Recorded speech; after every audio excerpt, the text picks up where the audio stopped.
Bismillahirrahmanirrahim. Assalamualaikum warahmatullahi wabarakatuh. Kembali bersama saya Andi Muhammad Samitra Rahmat. Di sini saya akan menjelaskan tentang hakikat penelitian pendidikan. Kelahiran ilmu pengetahuan tidak bisa dipisahkan dari penelitian. Bahkan boleh dikatakan ilmu pengetahuan adalah produk dari penelitian. Manusia adalah makhluk yang berakal. Kelebihan inilah yang bertanggung jawab atas munculnya rasa ingin tahu apa yang diperoleh manusia dari pengalaman empirisnya disebut dengan pengetahuan.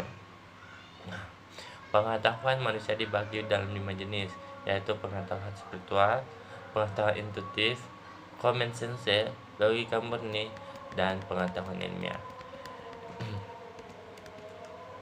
Pengetahuan supranatural dan intuitif jelas berbeda di luar jangkauan kemampuan pemikiran manusia.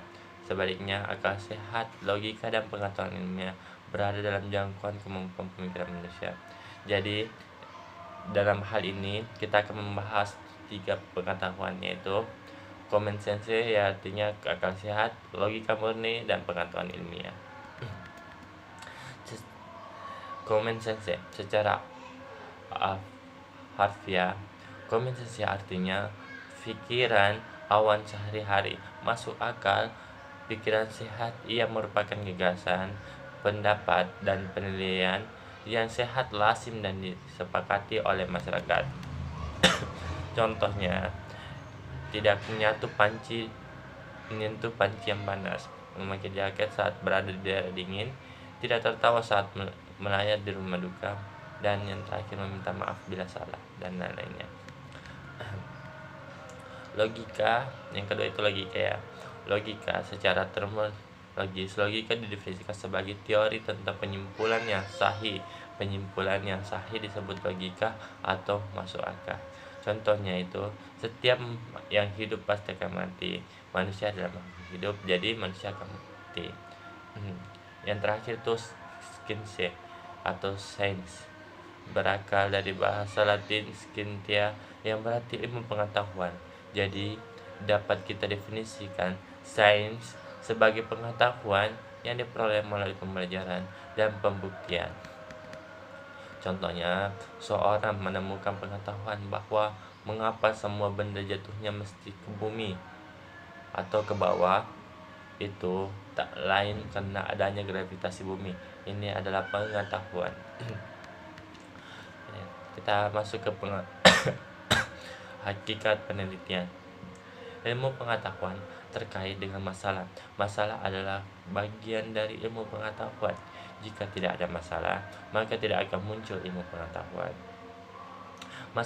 Masalah adalah spirit yang mendorong dilakukannya penelitian. Dengan kata lain, esensi dari penelitian adalah menemukan jawaban atau solusi atas masalah. Tujuan penelitian. Adapun tujuan penelitiannya itu ada 3. Yang pertama, tujuan eksploratif, yang artinya penemuan. Yang dimana tujuan eksploratif ini adalah penelitian dilaksanakan untuk menemukan suatu ilmu pengetahuan yang baru dalam bidang tertentu. Yang kedua, tujuan verifikatif atau pembuktian, yang dimana penelitian dilaksanakan untuk menguji kebenaran dari suatu ilmu pengetahuan yang telah ada. Yang terakhir itu tujuan pengembangan. Penelitian dilaksanakan untuk mengembangkan suatu ilmu pengetahuan yang telah ada.